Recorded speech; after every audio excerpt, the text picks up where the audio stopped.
मानव समाज पार्टी से 1 मई 2024 को जिला मुख्यालय पर अपना पर्चा दाखिल करते हुए जनता को विश्वास दिलाया और कहा, मैं आने वाले समय में हर घड़ी आप लोगों के साथ रहूंगा। शिक्षा व रोजगार और विकास कार्यों को देखते हुए जनता की सेवा में कार्य करता रहूंगा।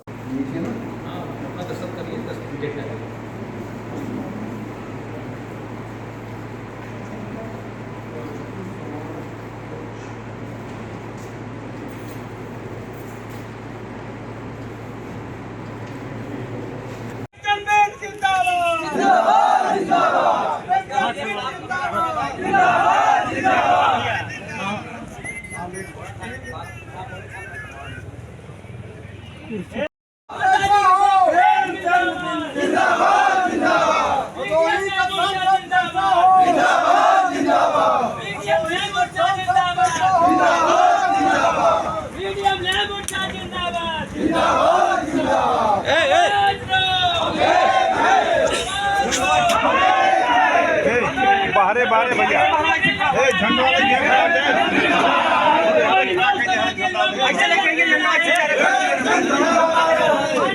अच्छा झंडा दिए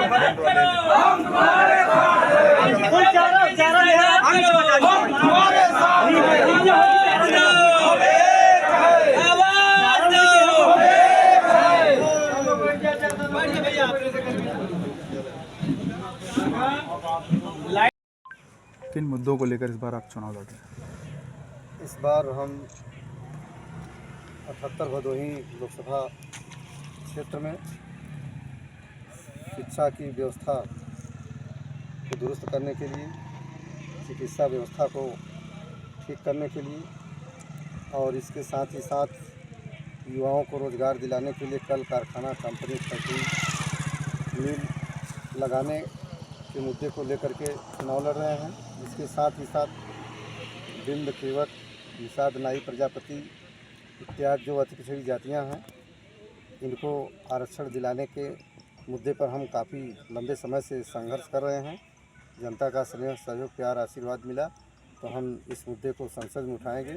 साथ ही साथ जो शिक्षा का बाजारीकरण है, आज दोहरी शिक्षा प्रणाली है, उसको समाप्त करके सभी के लिए एक समान शिक्षा की व्यवस्था, जो भी गरीब परिवार के छात्र छात्राएं हैं, चाहे वह किसी भी जाति, समाज, वर्ग, कौम के हों, उनको निःशुल्क शिक्षा की व्यवस्था के लिए हम लड़ाई लड़ें।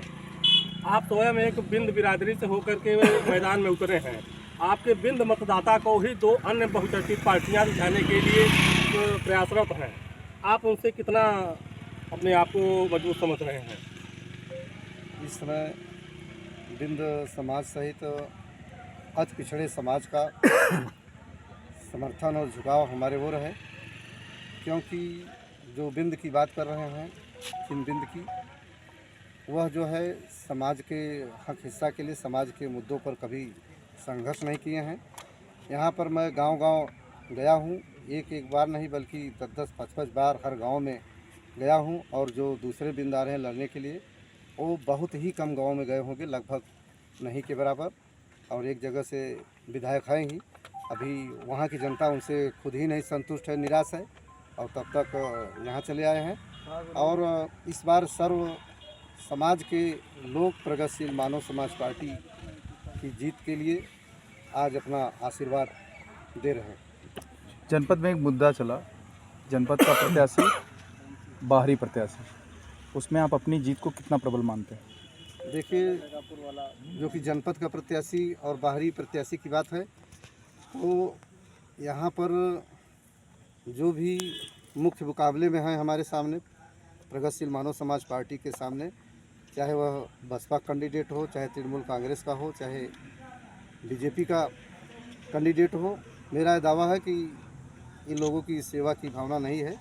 इसमें से अधिकतर लोग बिजनेस माइंड के हैं और उस हिसाब से राजनीति करने के लिए यहाँ पर आए हुए हैं। और मैं तो ज़मीनी स्तर पर चल करके लोगों के मुद्दों को लेकर के यहाँ जनपद मुख्यालय से लेकर मंडल मुख्यालय, विधानसभा भवन से लेकर के संसद भवन तक मैं कई बार धरना प्रदर्शन किया हूँ, कई बार जेल भी गया हूँ। और हमने हमेशा गरीबों, मजदूरों, किसानों की आवाज़ को उठाने का कार्य किया है। जहाँ तक स्थानीय बाहरी की बात है, यह स्वाभाविक है कि जब क्षेत्र के प्रत्याशी रहेंगे तो लोगों के बीच में ज़्यादा पहुँच पाएंगे, ज़्यादा विकास करेंगे, उनको क्षेत्र की कुछ ज़्यादा पीड़ा रहेगी, ज़्यादा दर्द रहेगा।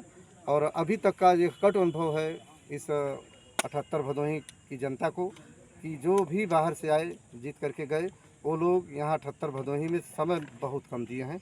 जैसे मान लीजिए कि महीने में एक बार वो लोग आ गए, अपना ऑफिस वगैरह पर बैठे, कहीं जनता के ऊपर कोई दुख तकलीफ है, समस्या है, घटना है, दुर्घटना है, उसमें उनके पास पहुंचने के लिए टाइम नहीं है। और वह लोग बहुत कम समय जब समय ही नहीं देंगे तो विकास कैसे कर सकते हैं।